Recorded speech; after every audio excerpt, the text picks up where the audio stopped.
YTN 라디오 뉴스 파이팅 김영수입니다. 3부 순서 이어가겠습니다. 예고해 드린 대로요. 더불어민주당 임광현 의원, 민주당의 정책통일시입니다.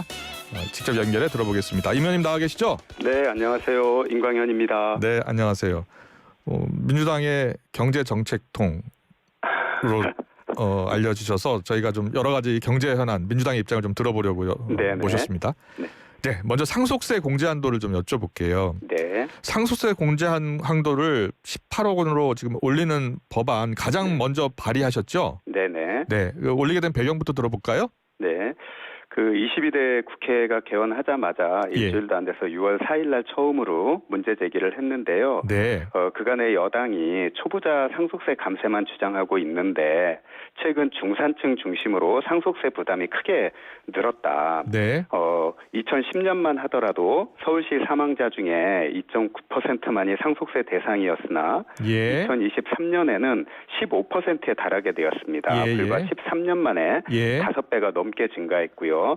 상속 재산이 5억에서 10억 원 범위 내에 있는 과세 대상자도 5,200가구가 되었습니다. 네. 그 원인은 상속세 일괄 공제 및 배우자 공제 금액이 이 5억 원이 1996년부터 그대로이기 때문입니다. 그 사이에 서울 아파트 가격은 4배나 급증했고 전국은 3배나 올랐거든요. 네.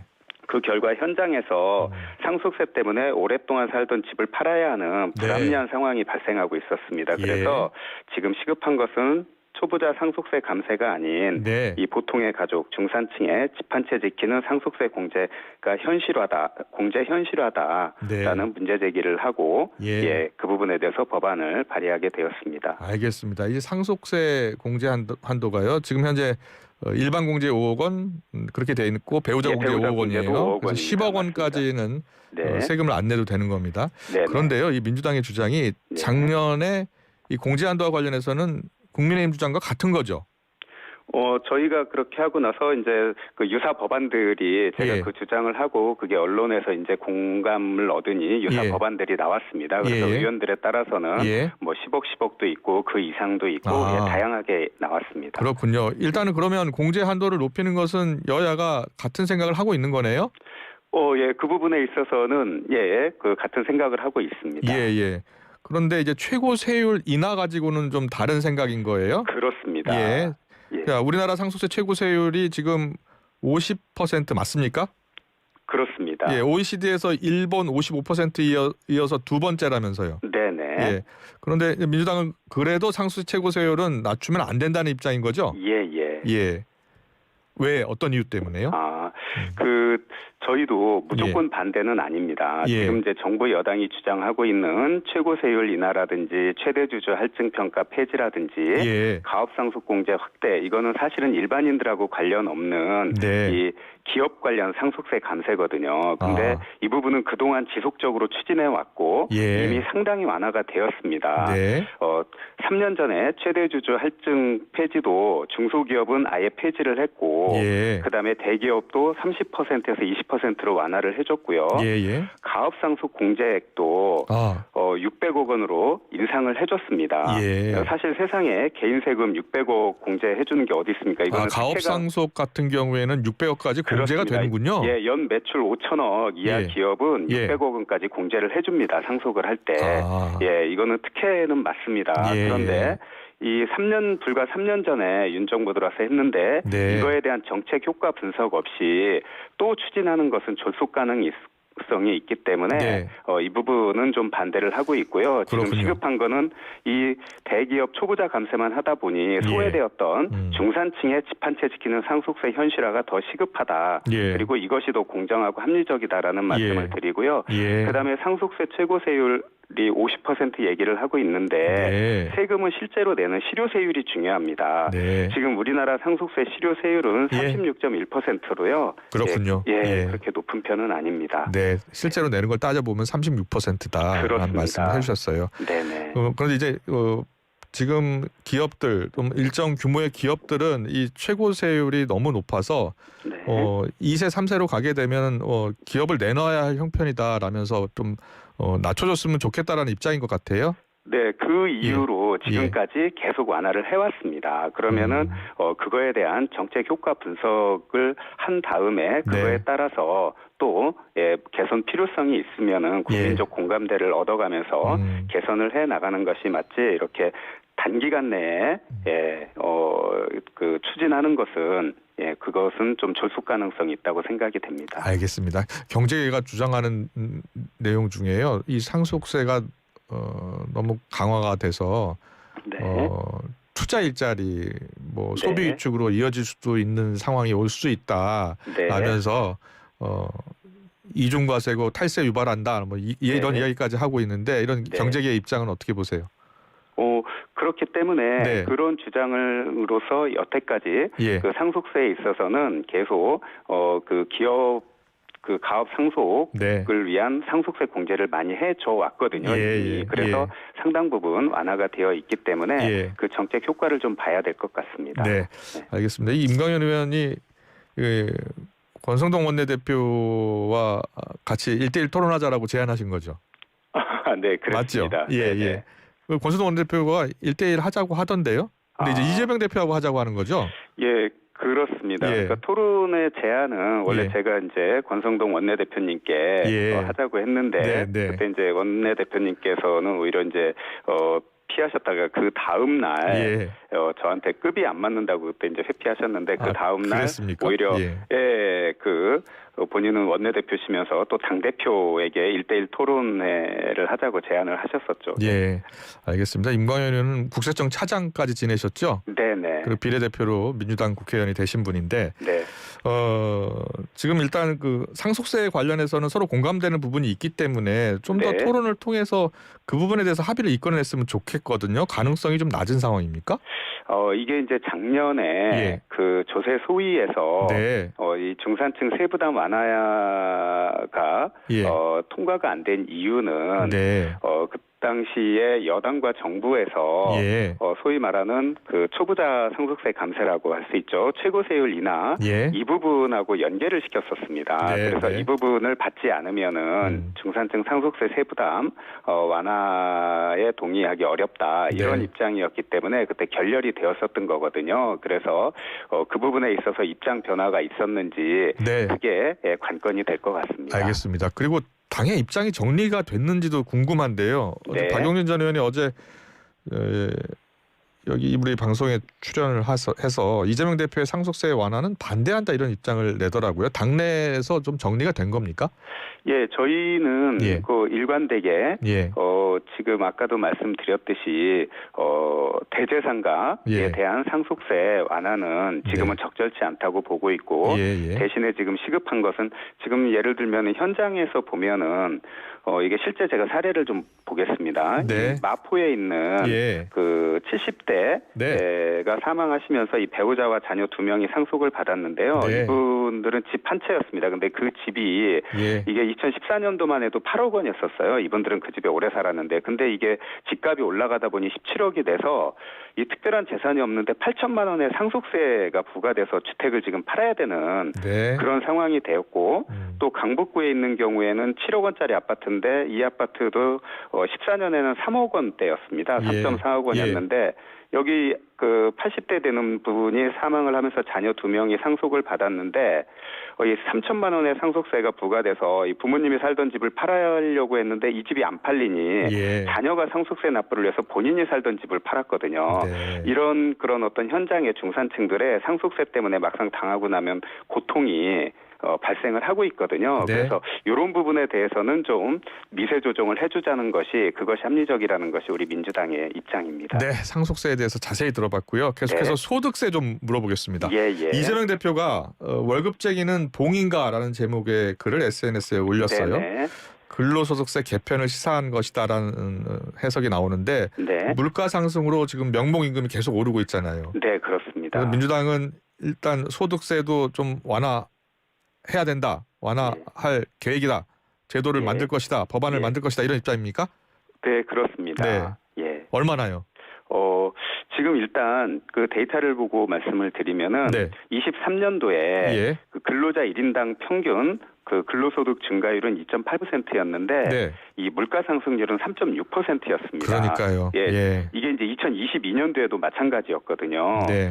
그러다 보니 이 세금은 명목 임금에 대해서 부과를 하니 실질 소득은 줄었는데 세금은 늘어나고 있는 그런 형국입니다. 네. 그래서 이 부분에 대해서는 이 감세가 아니라 이 본인도 모르게 발생하고 있는 이 자동 증세를 막자는 거거든요. 예. 그래서 이런 거에 대한 장치는 선진국 OECD 국가 중에 한 60%가 이미 하고 있습니다. 그런데 우리는 그런 부분이 시스템적으로 안 돼 있어서 네. 이런 부분에 대해서 좀 합리적인 조정을 해주자는 얘기인데요.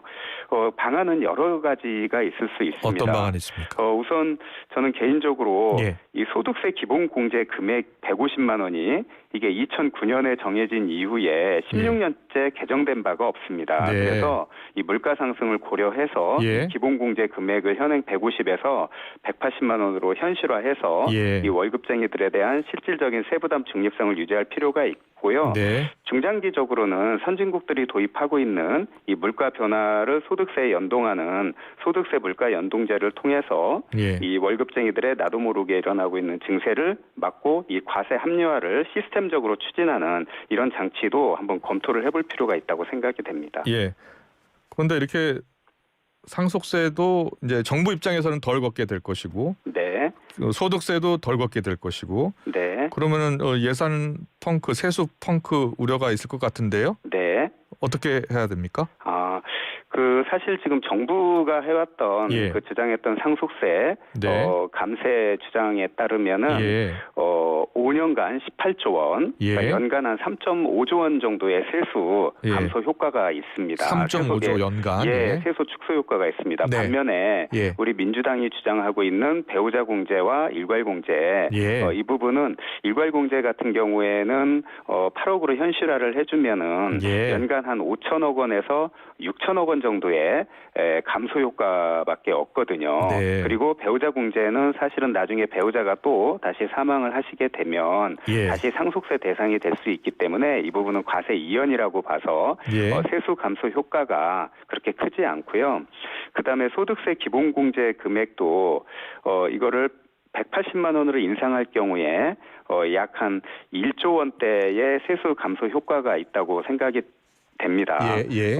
그런데 이 소득세 같은 경우에는 2019년에 38.5조 원이었는데 예. 이게 2024년에 61.5조 원까지 약 5년 만에 2배나 올랐어요. 네, 네. 그리고 2020년부터 24년까지 4년 동안 누적액으로 하면은 61조 원 이상을 더 걷었습니다. 네. 사실은 이 부분에 있어서 증세된 부분이 있기 때문에 여기서 한 1조 원 정도 조정해 주는 것이 과연 과한 것인가 하는 예. 생각이 되고요. 네. 그리고 윤석열 정부 들어서 발생한 87조 원의 세수 결손이 이 법인세나 상속세 같은 대기업 부자 감세가 주요 원인인데 예, 예. 이러한 세수 펑크를 월급쟁이 증세로 메꾸는 것이 맞는지 예. 하는 것이 의문입니다. 이래서 착한 월급쟁이가 봉이냐라는 얘기가 나오는 것이거든요. 예, 그래서 세수 감소 효과도 적으면서 월급쟁이들의 이런 그 증세를 막아줄 수 있는 그런 다양한 방안을 고민하고 있습니다. 그렇군요. 네. 근데 최근에 이제 소득세 공제 한도 확대라든지 상속세 완화라든지 네. 이게 지금 전체적으로 보면 민주당을 제외한 야사당은 반대하고 있는 것 같아요. 네. 민주당의 감세 정책에 대해서요. 네네. 거기에 대해서는 어떤 생각이세요? 다양한 예. 의견들이 있을 수 예, 있고 또 모두 100% 만족하는 네. 부분은 없다고 생각이 됩니다. 이제 예. 그쪽에서 생각을 하고 있는 거는 이제 어떤 지금 나라의 재정 문제인 것 같은데요. 그러니까요. 그래서 그런 부분을 감안해서 네. 현실적이고 실현 가능한 네. 그런 정책을 그러면서도 대상자인 근로소득자나 중산층한테는 혜택이 되고 도움이 될 수 있는 그런 방안을 모색을 해보겠습니다. 네. 일각에서는 최근 이제 민주당의 이런 감세 정책 그리고 이재명 대표의 여러 상속세 개편안 이런 내용들이 좀 네. 대선 행보 즉 중산층 표심을 겨냥한 전략 이런 지적이 많아요. 그게 예. 이제 과거 대선 때 문정부 부동산 정책 실패가 서울 표심에 영향을 미쳤다는 분석도 함께 이루어지고 있다는 해석인데요. 거기에 대해서는 네. 어떤 생각이세요? 아마 이제 예. 조만간에 조기 대선이 펼쳐질 것이기 때문에 이제 그렇게 연결을 시키는 것도 그런 의견도 있다고 생각이 됩니다만 저희가 이거를 접근했던 거는 그것은 아니고 현장의 목소리, 현장의 상황을 보고 잘못된 거를 좀 합리적으로 고쳐줘야 되겠다는 데서 출발을 했습니다. 네, 그렇기 때문에 뭐 그 부분에 대해서는 꼭 그렇지는 않다고 저는 개인적으로 생각을 하고 있습니다. 네, 앞으로도 뭐 대선이 있을지 그리고 또 정권이 바뀔지 여부와 상관없이 쭉 유지를 했으면 좋겠습니다. 네, 꼭 그렇게 하도록 하겠습니다. 네. 그리고 추경 얘기 잠깐 더 해볼게요. 추가 경정 예산이 지금 편성이 필요하다라는 주장이잖아요. 민주당의 주장이요. 그런데 첫 번째 묻고 싶은 게 추경 편성 전에 그러니까 지난해 말에 예산에 미리 반영하기는 어려웠었나요? 추경 편성 이유를 두 가지를 좀 제가 말씀을 한번 드려보고 싶습니다. 우선 첫 번째는 그 작년 국회에서 예산 논의는 먼저 감액을 하고 나서 그 감액된 부분을 가지고 증액을 논의를 하도록 되어 있습니다. 그런데 작년에 이제 감액까지는 논의가 되었었는데 증액 부분에 대해서 논의를 해야 되는 그런 상황에서 비상계엄이 터졌습니다. 그래서 증액 부분에 대해서는 논의가 이루어지지 않았기 때문에 이 증액 부분에 대해서 다시 예산에 반영할 수 있는 그런 추경 작업이 필요하다라는 필요성이 하나가 있고요. 또 하나는 정부가 예산을 짤 때 보통 그 내년도 예산은 그 전년도 3월 달에 기재부가 각 부처에 예산 편성 지침을 내리면은 각 부처에서는 3월에서 5월 사이에 예산을 짜가지고 기재부에 제출을 합니다. 실질적으로 이전에 봄부터 예산이 편성이 되거든요. 그러면 올해 예산은 작년 2024년 봄에 편성이 되었는데 그 당시의 경제 지표는 지금하고 너무나 달랐습니다. 올해 경제 성장률을 한 2.5%까지 정부는 봤었는데 지금은 1.5%로 떨어졌고 뭐 환율이라든지 물가 상승률이라든지 어떤 비상계엄이나 이런 걸로 인해서 또 트럼프 정부가 들어서면서 엄청난 변화가 있었거든요. 그러면은 작년 경제 지표를 기반으로 해서 편성됐던 예산은 지금 현상에는 안 맞는 겁니다. 그렇기 때문에 맞춤형 경제정책 대응이 될 수가 없는 것이거든요. 그러면 지금 지표에 맞는 맞춤형 정책을 하기 위해서는 추경이 필요하다는 게 제 입장입니다. 알겠습니다. 그 추경 편성 안에 원래 당초 25만 원 전국민 지원이 포함이 됐잖아요. 언제든지 양보할 수 있다는 입장으로 지금 좀 바뀐 상황인데 25만 원 원래 당초 계획 세웠을 때요. 이게 보니까 한 13조 원 정도 들더라고요. 그 25만 원 지원 효과가 얼마나 크다고 생각했던 겁니까? 저희는 이제 그 25만 원 지원 뭐 이런 부분을 떠나서 지금 시급한 것은 내수 활성화입니다. 사실은 지금 이 기업도 지출 여력이 별로 없고 가게도 지출 여력이 별로 없는 상태에서 정부마저 지출을 하지 않으면은 그러면은 이 내수가 굉장히 어려워지거든요. 그래서 외국에서도 우리나라에 권고를 하고 있고 많은 학자들도 얘기를 하고 있는 게 확장적 재정 정책을 하라는 것이거든요. 그래서 이제 저희는 내수 활성화 차원에서 그런 내수 활성화를 위한 예산을 많이 편성을 하고 있고요. 그렇군요. 그렇습니다. 알겠습니다. 오늘 말씀 여기서 마무리하겠습니다. 네, 국회 기재위 소속입니다. 민주당 임광현 의원과 함께했습니다. 잘 들었습니다. 고맙습니다. 네, 고맙습니다. 네.